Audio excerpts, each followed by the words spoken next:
जय हिंद, जय भारत। आज हम पढ़ने वाले हैं डस्ट ऑफ स्नो को। आज हम देखेंगे कि इस पोएम के माध्यम से हमें क्या बताया गया है, रॉबर्ट फ्रॉस्ट ने क्या बताया हुआ है।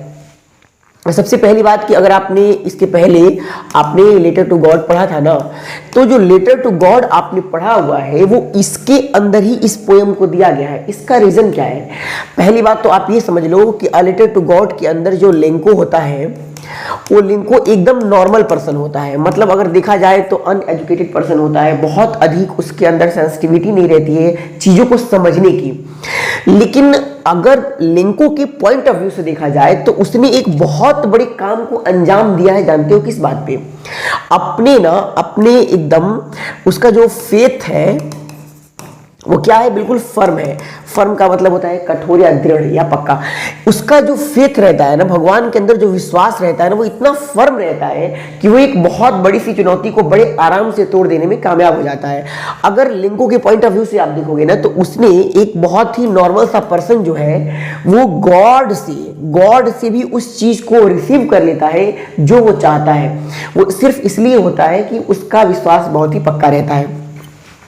तो ओवरऑल इस लेसन में आपको क्या बताया गया था और इस पोएम में आपको क्या बताया गया है, और कहीं ना कहीं से दोनों चीजें बड़े आपस में कोलैबोरेट करती हैं, मैच करती हैं। अब हम इसको पढ़ते हैं कि इसमें क्या बताया गया है। देखो, सबसे पहले तो इस तरह की पोएट्री जो 8 लाइन की होती है, अगर आप इसको यहां से यहां तक देखोगे तो इसमें टोटल आपको 8 लाइन दिखाई देती है। इसको हम ऑक्टेव कहते हैं ना, ऐसी पोएट्री को ऑक्टेव कहते हैं। जैसे 6 लाइन की जो पोएट्री होती है उसे सस्टेट कहते हैं, 8 लाइन की होती है उसे ऑक्टेव कहते हैं, 4 लाइन की अगर होती है, अगर मान लो ये पोएम इतनी दूर की होती तो इसे हम क्वाट्रिन कहते हैं। तो ये सब सारी चीजें, इनके अलग अलग नाम हैं।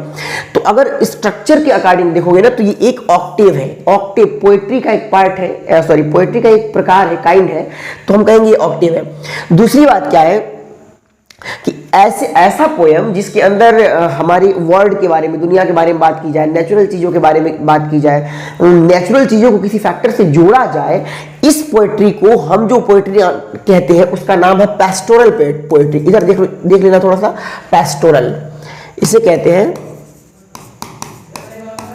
पैस्टोरल पोएट्री है ना, या आप कह सकते हो इसे पोएम। तो दो चीज याद रखना कि अगर ये 8 लाइन की पोएम को ऑक्टेव कहते हैं, और इस तरह की पोएम जो आपको वर्ल्ड के बारे में बताती है या नेचर के बारे में बताती है ना, या नेचुरल थिंग्स के बारे में बताती है, तो उसे हम क्या कहते हैं, उसे पैस्टोरल पोएट्री कहते हैं। इतना बात तो आप समझ गए। अब पढ़ते हैं कि इसमें लिखा क्या गया है। तो देखो, रॉबर्ट फ्रॉस्ट ने एक कल्पना के माध्यम से अपनी फीलिंग को आपको बताया है। कहा है कि द वे अ क्रो, जिस तरीके से एक कौवे ने, अब देखो पहले ही समझ लेना इस चीज को कि क्रो जो है ना, क्रो एक तुच्छ चीज है जिसे हम क्या कहते हैं, काउंटलेस कह सकते हैं। एकदम मतलब इग्नोरेबल चीज है जिसे कोई देखना नहीं चाहता। आपको पता है कौवे को शुभ नहीं, अनऑस्पिशियस माना जाता है, PICIOS, इसे अनऑस्पिशियस माना जाता है, मतलब अशुभ माना जाता है। अगर सही तरीके से देखा जाए तो हमारी जो सोसाइटी है इस कौवे को क्या मानती है, अशुभ मानती है। और दूसरा कैरेक्टर एक इसमें दिखाया गया है, कैरेक्टराइज किया गया है हेमलॉक ट्री को। हेमलॉक ट्री हमारे यहाँ जो जहरीले पेड़ होते हैं ना, उस तरह का एक पेड़ होता है बाहर में, उसे हेमलॉक ट्री कहा गया है। आप इसे एक पॉइजनस ट्री कह सकते हो। तो ये बता रहे हैं कि द वे अ क्रो, जिस तरीके से एक कौवे ने सुक डाउन, सुक माने सेक का सेकंड फॉर्म है सुक, सुक माने हिला दिया और डाउन माने किसी चीज को हिला के नीचे गिरा देना। ऑन मी, जिस तरीके से एक कौवे ने, एक तुच्छ प्राणी ने हिला करके गिरा दिया हमारे ऊपर, किसको, द डस्ट ऑफ स्नो को। डस्ट ऑफ स्नो, अभी आपको समझाते हैं डस्ट ऑफ स्नो क्या होता है।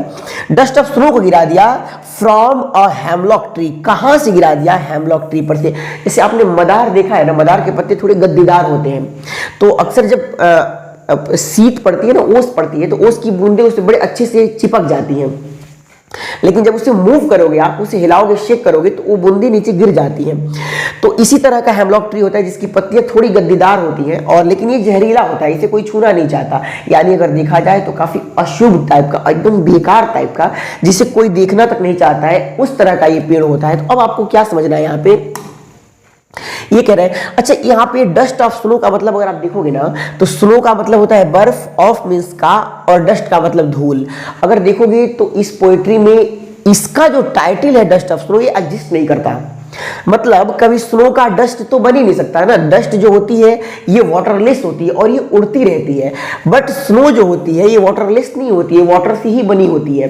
तो अगर सही मायने में देखा जाए तो इस पोएट्री के टाइटल का एग्जिस्टेंस हमारी दुनिया में नहीं है, लेकिन फिर भी हम इसे क्यों पढ़ रहे हैं?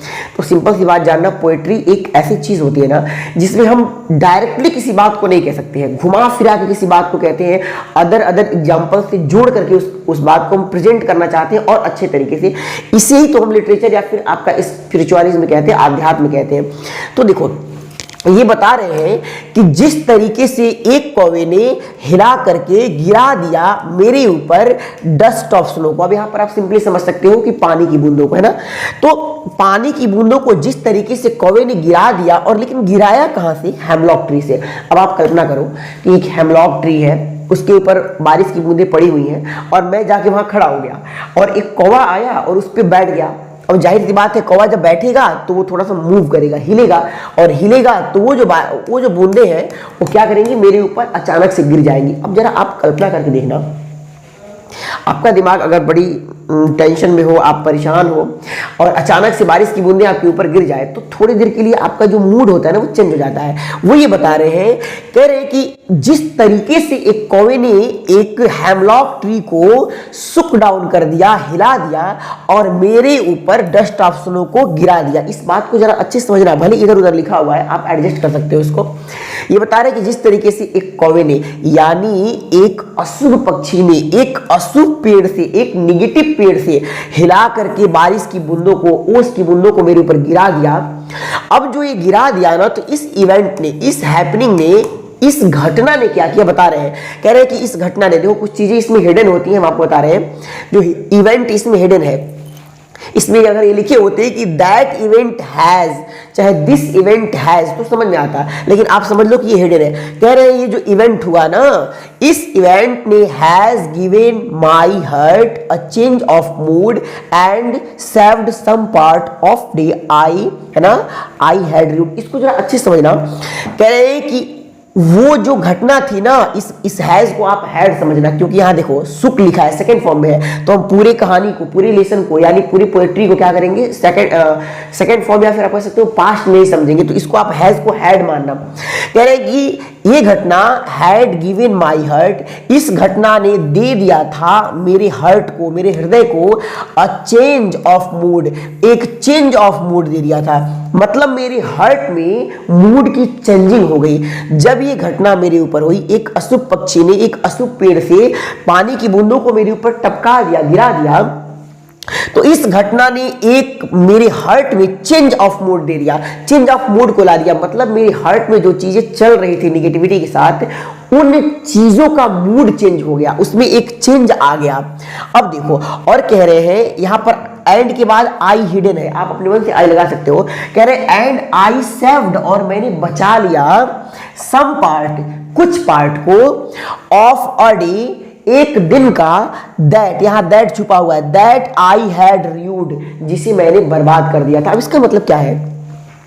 पहली बात तो ये समझ लो कि यहां पर और डे लिखा है। अगर यहां पर द डे लिखा होता तो ये कंफर्म होता कि किस दिन की बात कर रहा है, क्योंकि द डेफिनिट आर्टिकल है और जो है इनडेफिनिट आर्टिकल है। तो यहां पे हमें क्लियर पता नहीं है कि वो दिन कौन सा था, ये सन कब का था या फिर टाइम किसका था, इसलिए यहां पर लिखा हुआ है, एक अनिश्चित दिन है। ये कह रहे हैं कि इस घटना ने एक मेरे हार्ट में चेंज ऑफ मूड को दे दिया और मैं कुछ पार्ट को बचा लिया उस दिन के, जिस दिन के पार्ट को मैंने क्या कर लिया था, पूरा खत्म कर लिया था, मतलब र्यूड, बर्बाद कर लिया था। अब इसका मतलब ये है ना कि आप ही फाइनली समझ सकते हो कि आपका अगर सुबह मूड अगर किसी चीज को लेकर बहुत गड़बड़ हो जाता है तो आप समझते हो कि मेरा पूरा दिन क्या हो गया, आज बर्बाद हो गया, मतलब आज का दिन मेरा खराब चला गया। तो एक पूरा जो दिन है, इसके पार्ट को आप स्टार्टिंग में ही क्या कर दिए, पूरा निगेटिव कर दिए। लेकिन आप सपोज करो कि कोई ऐसी खबर अगर आपको मिल जाती है, कोई ऐसी अचानक से खबर, अभी दिन यहां तक पहुंचा है, कोई ऐसी खबर मिल गई कि आपका मूड थोड़ा सा चेंज हो गया, तो आप कहोगे ये जो खबर मिली है ना, ये जो न्यूज मुझे मिली है, इसने इतना तो खराब हो गया था मेरा, लेकिन ये जो पार्ट बच गया है ना, इसको क्या कर लिया, बचा लिया मैंने, मतलब मैंने इसे कंज्यूम कर लिया, यूज कर लिया। समझ में आया? वही कह रहे हैं कि मैं तो सुबह सुबह किसी बात को लेकर के इतना परेशान था कि मैं समझ लिया था कि मेरा दिन आज पूरा खराब हो गया है, लेकिन ये छोटी सी घटना ने मेरे हार्ट में चेंज ऑफ मूड को दे दिया, और मैंने क्या कर लिया, जो बचा हुआ समय था ना उस दिन का, उसे मैंने क्या कर लिया, उसे सेव कर लिया, बचा लिया। रीड माने बर्बाद कर दिया था, मैंने सोच लिया था कि ये बर्बाद हो गया है। अब देखो फाइनली इस छोटी सी पोएम का समरी क्या है, ये बताना चाहते हैं कि जिस चीज को हम अवॉइड कर देते हैं, जिस चीज को हम देखना तक नहीं चाहते हैं, हम इंसान हैं, हम अपने आप में क्या है, हाईली रिस्पेक्टेड है, मतलब हम वेल एजुकेटेड हैं। इस दुनिया में एक मानव ही ऐसा है ना जो क्रीचर्स में, प्राणियों में एक नंबर पे आता है, सबसे बड़ा है, क्योंकि इसके पास दिमाग है, इसके पास फीलिंग है, इसके पास वो शर्म है, इसके पास वो सारी चीजें हैं जो एक इंसान के अंदर होनी चाहिए, एक क्रीचर के अंदर होनी चाहिए। बाकी इंसान को छोड़ के कोई ऐसा प्राणी नहीं है जिसके अंदर सारी चीजें मौजूद होती हैं। तो ये बता रहे हैं कि एक ऐसा प्राणी जिसे हम जैसे बड़े मनुष्य देखना तक नहीं चाहते हैं, एक ऐसा पेड़ जिसे हम जैसे मनुष्य छूना तक नहीं चाहते हैं, इन दोनों निगेटिव चीजों ने मिल करके, और इतने बड़े इंसान, बड़ा इंसान इन द सेंस हम उसके एक्टिविटीज की वजह से कह रहे हैं, उसके माइंड की, ब्रेन की पावर की वजह से कह रहे हैं, उसका ब्रेन बहुत बड़ा होता है।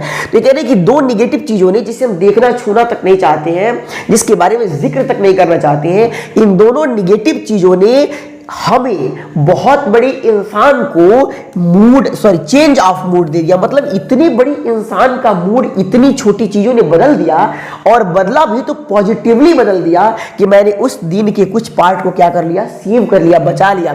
अब ओवरऑल इसका मतलब ये है कि जिन चीज़ों को, ये बताना चाहते हैं कि जिन चीज़ों को हम अवॉइड करते रहते हैं, जिन चीज़ों को छूना नहीं चाहते, अगर हम पॉजिटिवली देखें। अब यहाँ पर जो ये क्या कहते हैं, रॉबर्ट फ्रॉस्ट जो पोएट है, वो इन दोनों चीज़ों को ना पॉजिटिवली शो कर रहे हैं। आप ध्यान से देख सकते हो कि इन दोनों चीज़ों को पॉजिटिवली बता रहे हैं कि नहीं, ये चीज़ें गड़बड़ नहीं है, ये हम जैसे इंसान जो इतना बड़ा मूड खराब कर चुका था, उस मूड को इन दोनों चीजों ने क्या कर दिया, अचानक से चेंज कर दिया, और मैंने अपने दिन की बहुत बड़ी पार्ट को सेव कर लिया, बचा लिया।